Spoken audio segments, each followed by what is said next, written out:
Death by dragon? Death by dragon fire? Did you get eaten by a dragon? I don't even know if assassins would want life insurance to begin with. As you guys can tell from my backgrounds and everything else, it's no secret I'm a nerd. What I'm going to do here is take a deep dive into my nerd brain, and I'm going to analyze Game of Thrones from the perspective of a life insurance agent. So as I was watching Game of Thrones, I realized, hey, there's so many different variables that are going to come up in Westeros and in the world that they live in that have to do with insurance and life insurance. And I couldn't help, since it is my career and I'm an insurance agent, couldn't help but look at the different angles and things that could come out of it and different outcomes. So what I'm going to do in this video, I'm going to take a look at how life insurance would play out in the Game of Thrones and House of the Dragons. This is perfect because House of the Dragons was just released, so I'm really, really excited to bring this to you guys and talk about this. I'm super pumped. I really nerded out here and put a lot of work into this, so I hope you enjoy the video. So the first thing I'm going to talk about, well, life insurance all has to do with life expectancy, and in the Game of Thrones and House of the Dragons, there's really only one episode of House of the Dragons right now, but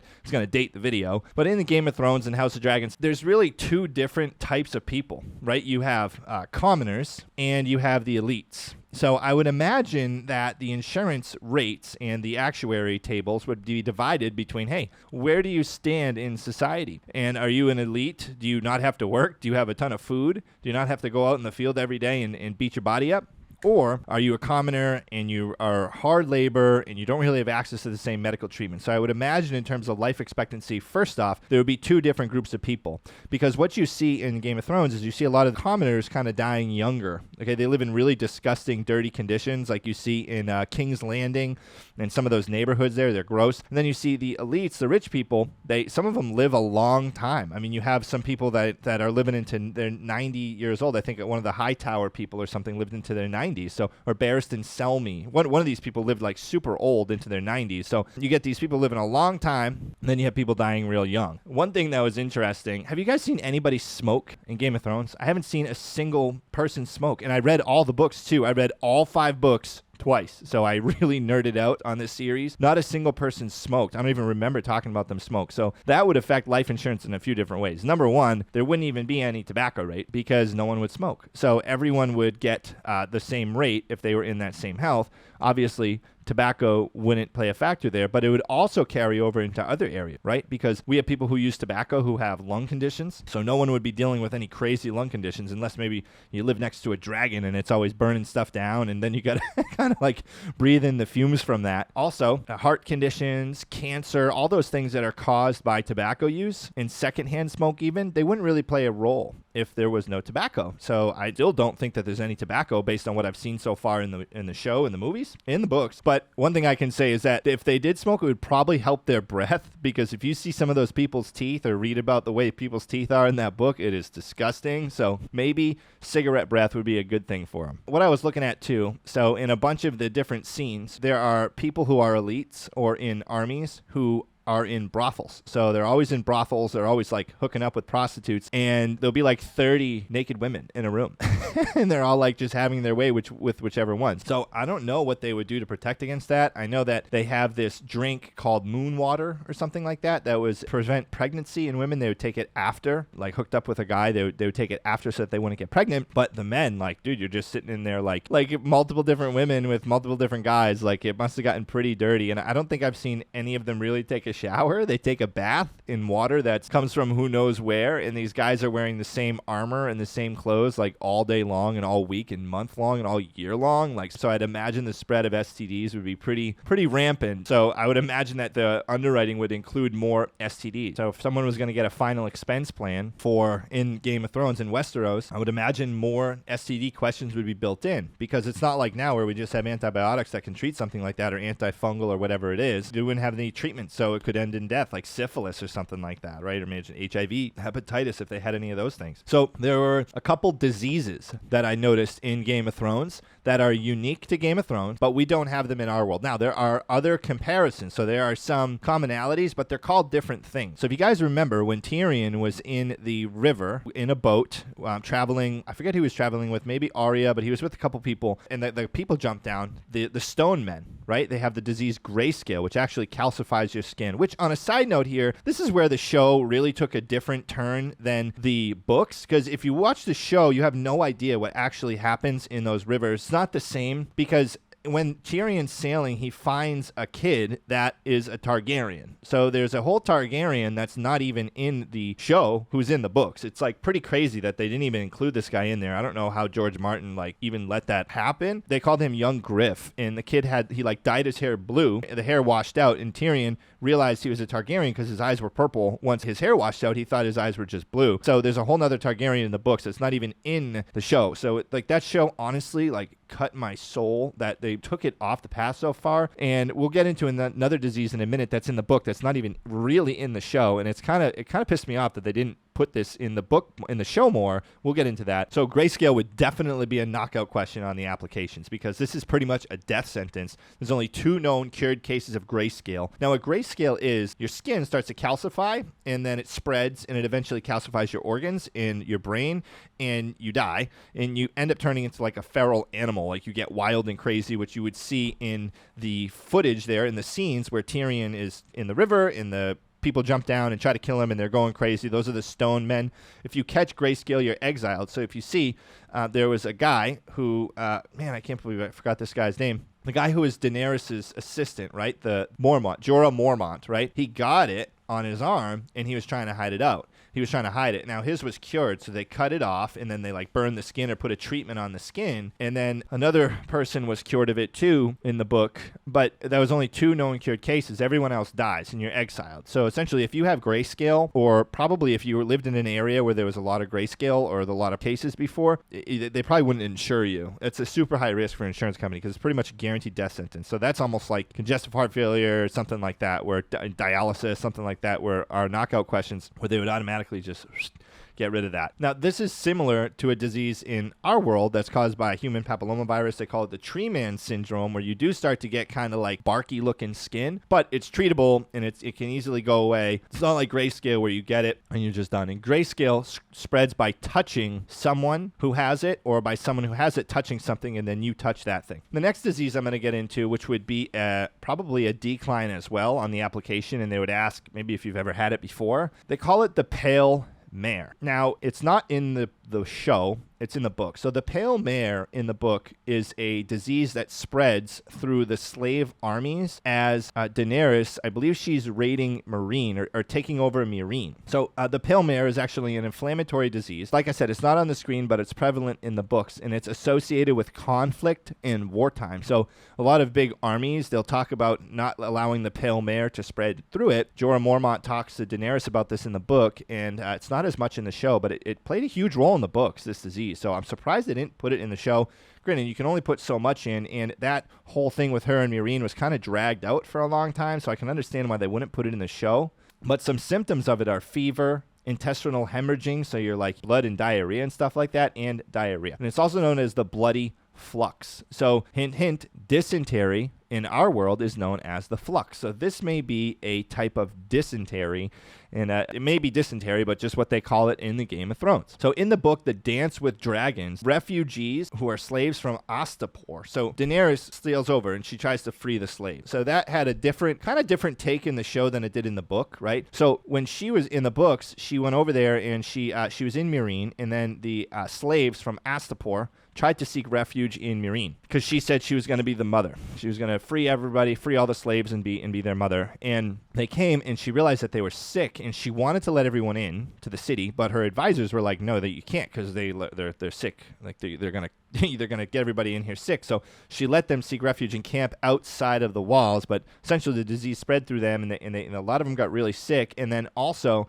there were people coming from the cities of Yunkai, or states or countries, whatever they were, Yunkai and New Geese. I believe that's how you pronounce it. Those were slave states as well. And they came to try to overthrow Daenerys and siege the city of Meereen. Essentially what they tried to do is like surround the city and cut off all supplies and trade from it.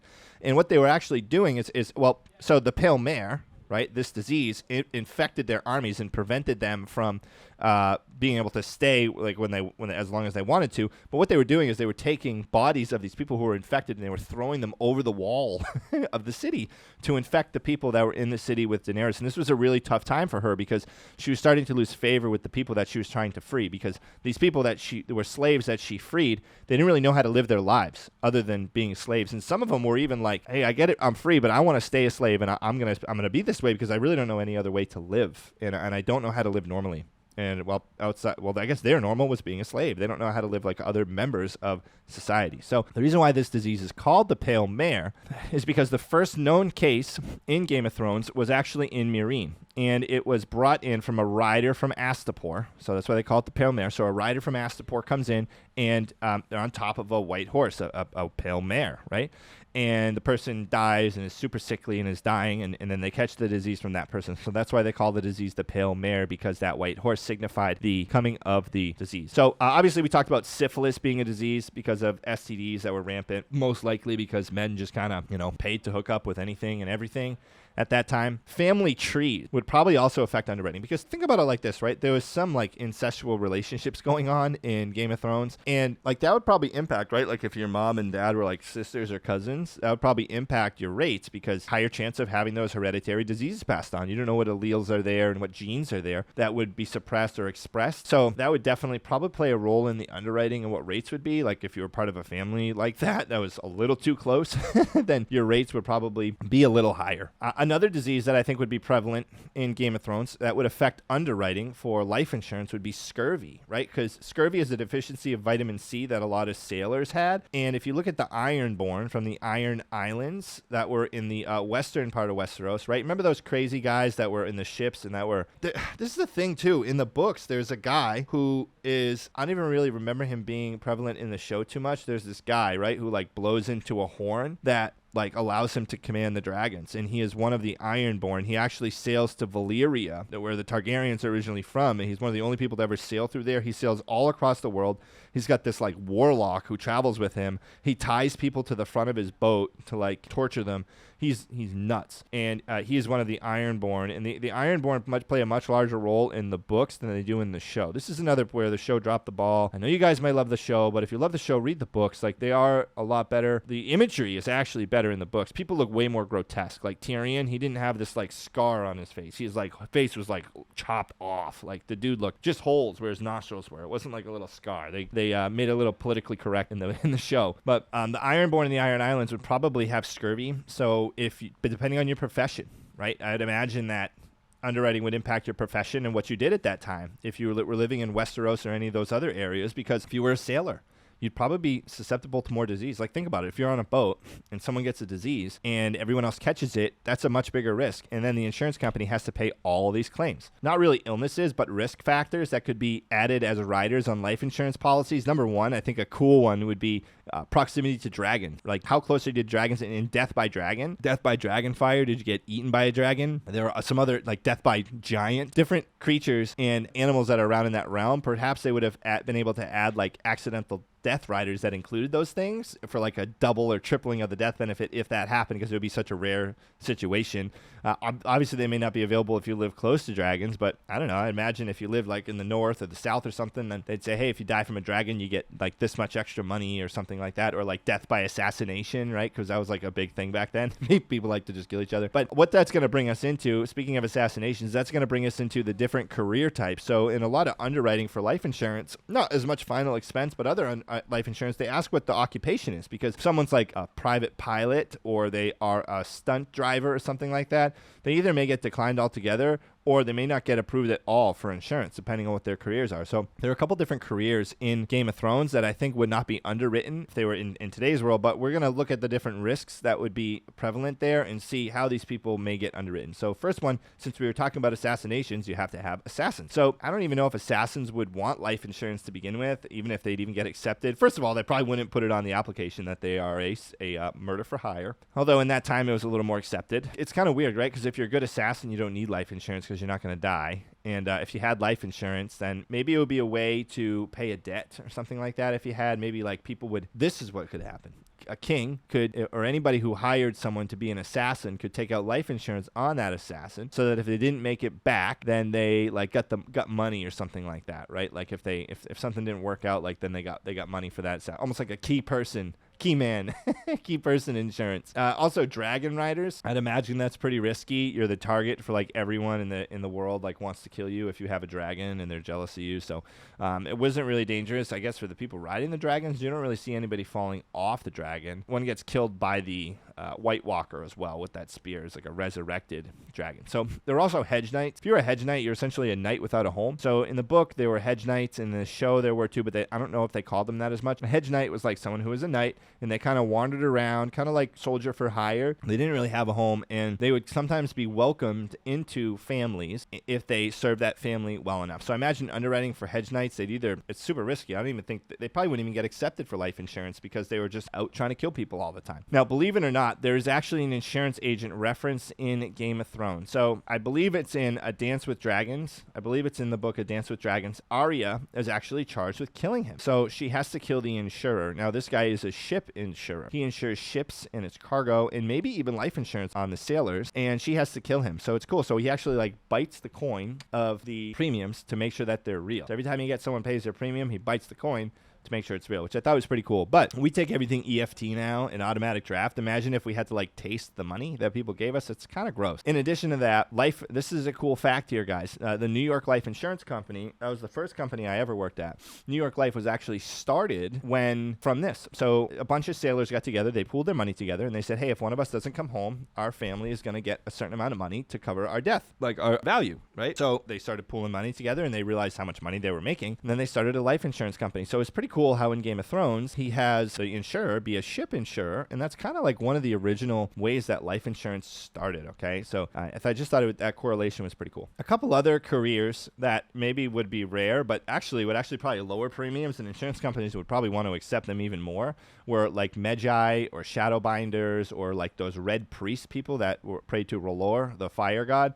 because they lived a long time. Like, remember that woman, Melisandre? She was, like, smoking hot when she has the image of her. Like, it's like, it's a fake image. It's not really her. And then she loses it, and she turns into this, like, wicked, nasty, old witch-looking lady. So it was just kind of cool how, obviously, if you were a priest or something like that, not only are you revered by society, you're probably going to get the best access to the best medical treatments, because a lot of the priests had some knowledge in medicine, and they were closely related with the people who had knowledge in medicine. But in addition to that, your life expectancy was longer. So they had all these like crazy magics and stuff that could keep you living longer. So I bet those would be like life insurance companies' dream clients, the Magi and the priests. So for other lines of insurance, I just talked about life insurance there, what would affect rates. We talked about life expectancy, how for two groups of people it would be different. So like the average commoner lived to like 35, 36 years old. The average elite could live into their 70s or 80s unless they were killed. We talked about how there's no tobacco. We talked about the different diseases involved, maybe the different careers and professions that would impact rates for underwriting. And they would actually probably pay in gold coins. Now what we're going to talk about is couple other lines of insurance. So we're going to talk about first of all, property and casualty. So I'm sure boats were insured, as we saw with in Dance with Dragons with Arya and the insurer. I'm sure homes could have been insured. I'm sure buildings and cargo and businesses, liability insurance, all that stuff could have existed back then. Or could have existed in the book for sure, with a little bit more simple underwriting than life insurance, because once you throw magic and all these crazy creatures and wars and stuff in there, it kind of throws everything off, and no medicine. And what I was thinking too, imagine being an insurance agent back then. Like, how would you market? How would you find your clients? Word of mouth would be the biggest thing. So you'd have to have a good reputation. You'd probably door knocking businesses all day. For all you face-to-face people living in the Stone Ages, not in telesales like me yet, then you'd fit right in whatever medieval year it was. You'd walk around, knock on doors. You'd get direct mail, maybe mail by carrier pigeon. Because I don't know how much, a lot of the letters were delivered with birds that carried messages, owls and stuff like that. So, hey, maybe you'd market with birds. That'd be pretty cool, right? Just give a bird some letters and it would just fly around to the different places. I'm sure there would be banners and posters on the side of buildings advertising insurance. I would imagine that some royalty would want to get involved in insuring because of the amount of money that they have. and it would be easy for them to make a profit on insurance because there would be people who didn't have as much money as them who couldn't afford to like pay for the liabilities and the risk. So they would take money from them every month, probably invest the money. Maybe they would say, hey, you know what, we'll insure your business for a stake of it too. So I'm sure that it would be a little bit different on who the insurance companies would be. And premiums. So when you collect your premiums, you definitely have to go around and collect premiums from each person. You'd have to walk around. There's no bank accounts, no bank drafts or anything like that. So a couple things that these insurance companies, man, I was thinking of some situations where they would have had to pay some major claims. Think about when Scurvy kills like everyone, right, in that building when all the royalty is in there. So imagine all these life insurance companies, right, that insure all these rich people because they're going to live long and they can afford to pay these premiums and everything else. And then Scurvy just kills every single one of them. But what if all their beneficiaries were dead too? Like, I don't even know how that works. What if someone dies and then no one is there to inherit any of the money or be a beneficiary? State would find out a way to spend the money. But that would have been major claims pay. Also, all the wars and random murders that happened at the wall. If you were part of the Night's Watch, you probably wouldn't have been able to get insurance because you'd be... And it depends what the time of peace was, too, right? I wonder if they would have, like, certain provisions where in times of war they could revoke coverage and not have that coverage available. But if you see all, like, the mass murders that happen in Game of Thrones and all the crazy wars and everything, I'd imagine that there would be some, like, wartime caveats. Like, hey, like, yeah, you can be insured, but if you go to war or, like, you try to go fight this battle or something, then, or you die in wartime, then it's not paid. So they probably have that in there, right? Like, if you died in an act of war, it could actually, instead of paying more money, it may not pay at all, which I think would be definitely a provision that they would place in there because the wartime deaths were definitely going to be more common, right? I just thought it was cool. I hope you guys enjoyed this little recap here of Game of Thrones and House of Dragons and how I think that life insurance would be viewed in that time and how they would have underwritten people. And also, another thing, too, you got to think about is the world was much bigger than Westeros. So just like life insurance companies now, they underwrite people in different parts of the world differently, right? Like these massive life insurance companies that aren't final expense companies, even some final expense when they won't accept people. Well, even the final expense companies, right? You have to be a U.S. citizen or permanent resident. And that's because different countries have different types of medicine and different health, different life expectancies. So it would vary from place to place where you were. So I hope you guys enjoyed this. A little bit different of a spin on life insurance. And if you nerded out, if you're as big of a nerd as me, I'm sure that you would have appreciated some of the research I did on this. Thank you.